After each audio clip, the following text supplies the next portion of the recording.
A lot has been happening on the basketball court as of late, from talk show host Jennifer Hudson being hit by a stray ball courtside to LeBron James exchanging what appears to be not so civil words with sports commentator Stephen A. Smith. We got a whole new episode for you today, so don't go anywhere. Welcome back to your one stop hub for global news, sports, finance, and celebrity gossip.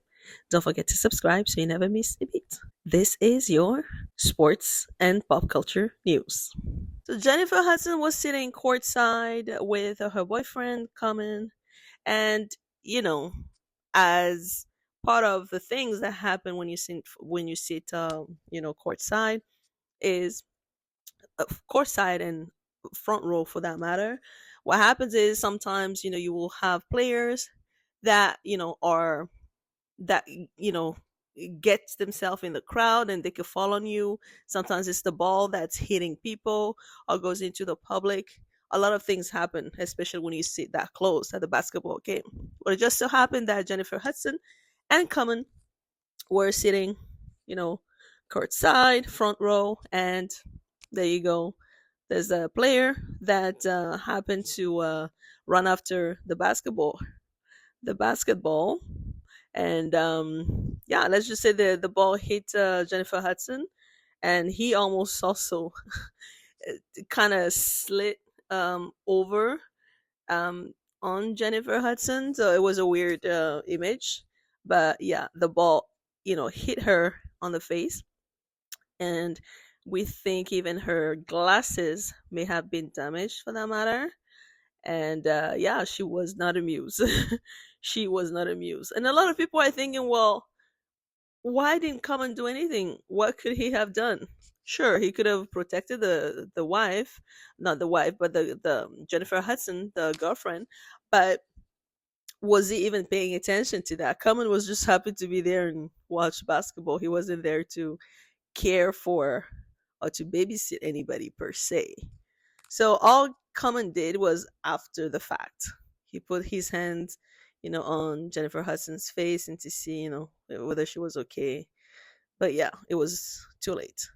Jennifer Hudson was already hit, and she did mumble something to the person sitting to her right side, and we can only imagine what she said. Let us know if you think, like some people, that Common should have done something. Now, moving on to LeBron James. So, Stephen A. Smith has criticized LeBron James' son, basketball skills. And this is something that everybody thinks anyway. This is not news. And you don't need to be a basketball fan or a basketball player to notice that Bronny James does not have the level to play at the NBA. But for some reason, his father, LeBron James, is insisting that his kid plays in the NBA. So at this point, they kind of force his hand. They put Bronny James in the G League, which is a lower league than the NBA. But being part of the G League, you could also play some games in the NBA, meaning the pro level, when they have too many injured players or things like that. So that's what Bronny has been doing for the time being.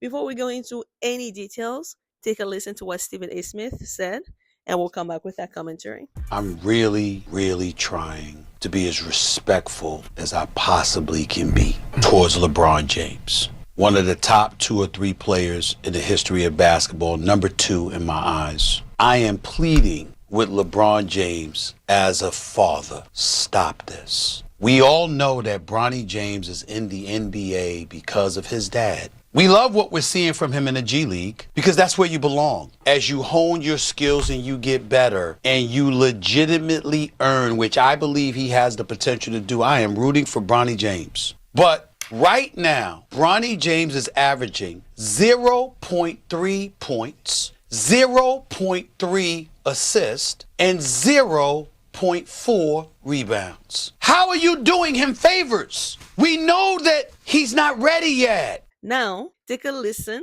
to what Stephen A. Smith said about his encounter with LeBron James. That was LeBron James coming up to me unexpectedly, I might add, to confront me about making sure that I mind what I say about his son.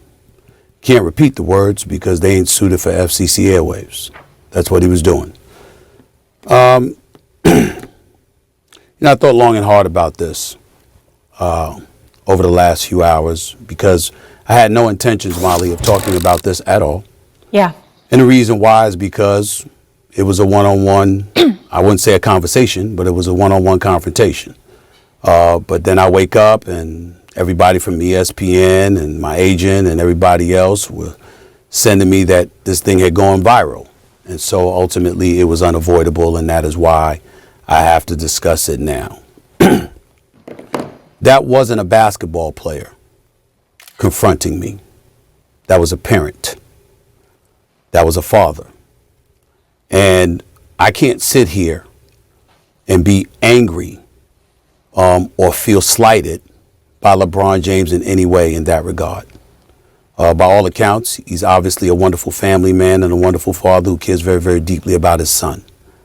And based on some of the comments that he had heard, or shall I say, I think he thought he heard, he clearly took exception to some of the things that he heard me say, and he confronted me about it. For the record, his agent and friend, Rich Paul, has my number. Maverick Carter, who works under him, has my number. LeBron James knows how to get in contact with me if he wanted to. He never called, because had he called and wanted to talk to me, I would have accepted that call.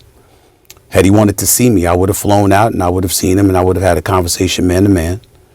But that is not what he elected to do. Instead, he elected to confront me while I was sitting courtside. Ari Emanuel, the head of William Morris Endeavor, one of the agencies that represents me, along with Larry David, was sitting courtside. I was with them for the game. And he walked right up to me and he said what he had to say. And apparently he feels like I was slighting his son. Now let me tell you what I feel. What I would have said if we were in a different environment, because I was not going to engage in a confrontation at that particular moment in that setting.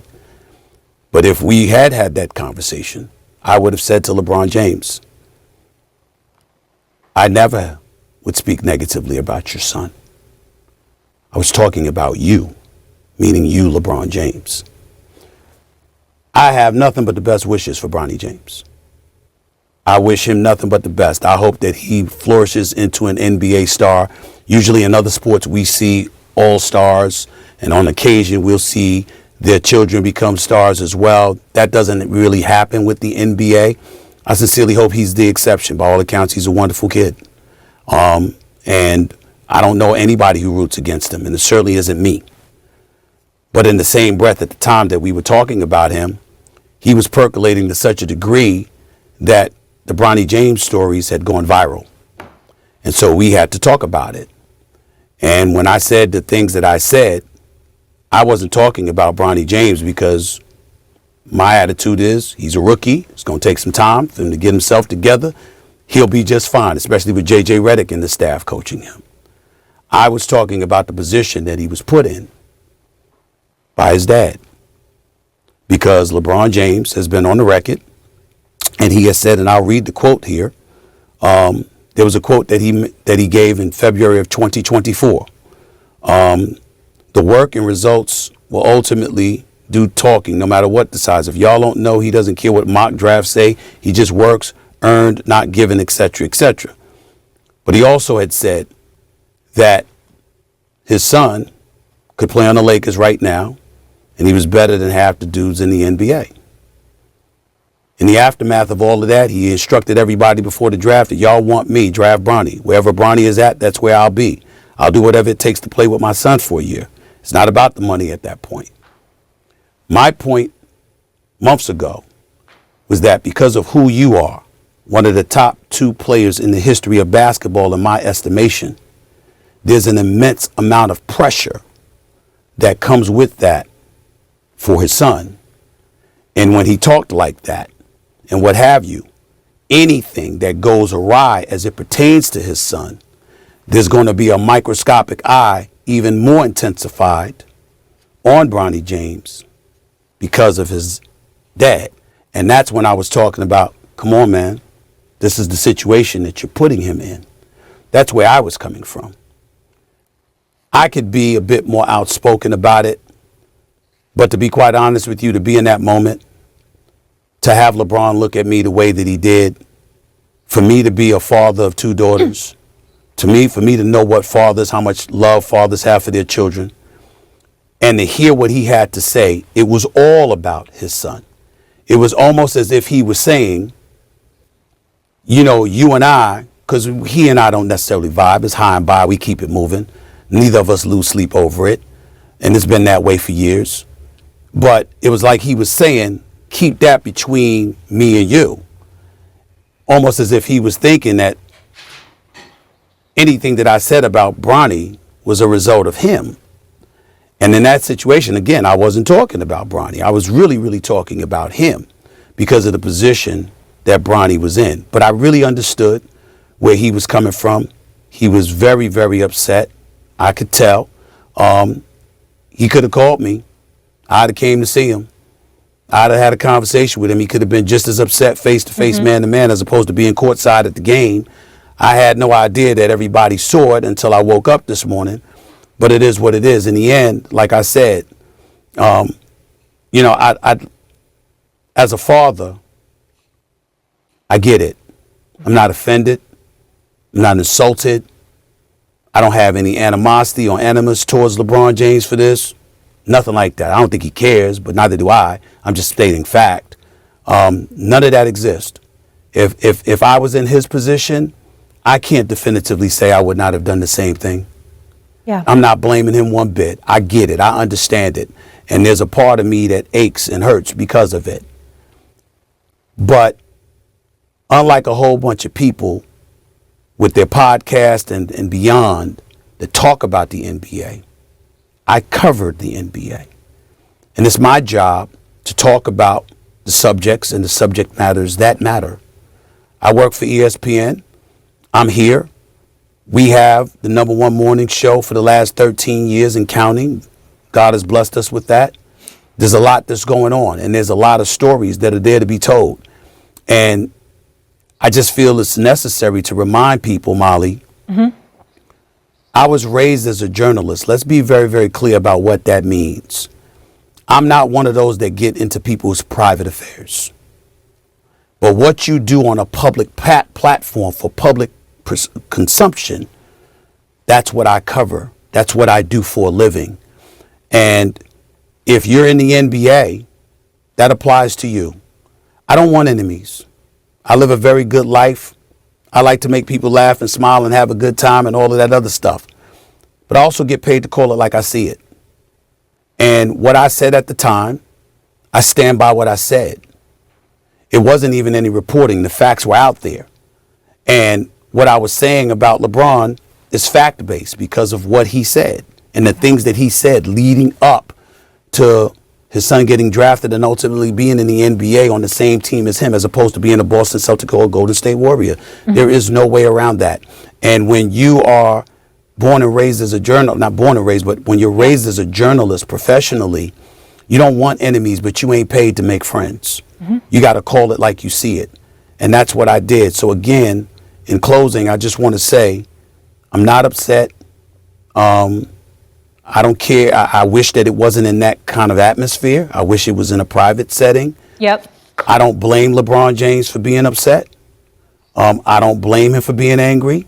I don't blame him for wanting to confront me, because that wasn't a superstar basketball player that confronted me. He played like one again last night, which just reminds you of his focus and his greatness. Yeah. But that wasn't a basketball player that approached me last night. Let's get that was a daddy. As a parent, yes, you will do anything for your kid. And that is normal. But all Stephen A. Smith is saying is what everybody's thinking. Bronny James is not good. He's not good at the pro level. Leave him in the G League. Let him develop.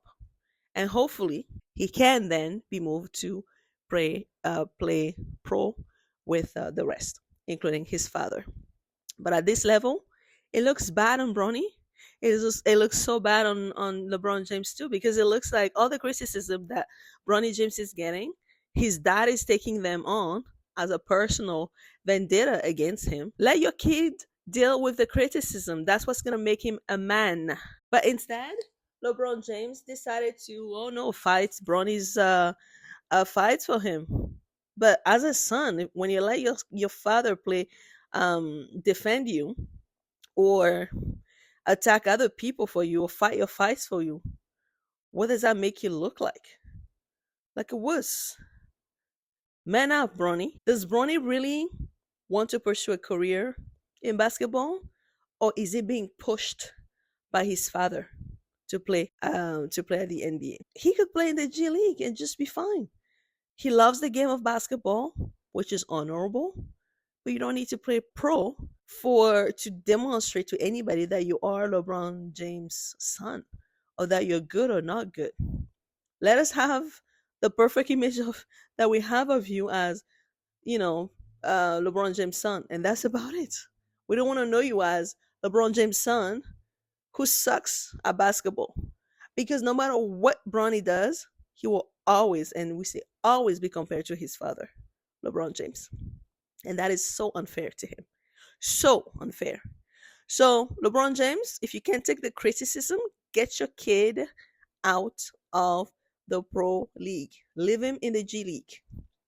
He will be just fine over there. But should Bronny remain in the pro and get airtime over some other players that are way better than him, he should be able to take the punches and let him fight his fight. It's not up to you, LeBron, to take his side. Let Bronny fight his fight. That is all we got. Let us know, guys, what you think about this. And the one last thing that we wanted to mention is that we looked at the interaction between LeBron James and Stephen A. Smith, and without that, in a million years, LeBron James will walk towards the American media personality Colin Cowherd the same way he walked towards Stephen A. Smith to confront him about criticizing his son. LeBron, if you're listening to this, we dare you to confront Colin Cowherd that also has criticized your son. And we would like to see it the same way you did it to Stephen A. Smith. We dare you. That is all we got for you right now. Don't forget to subscribe. We love you for watching. We'll see you in the next one. Bye for now.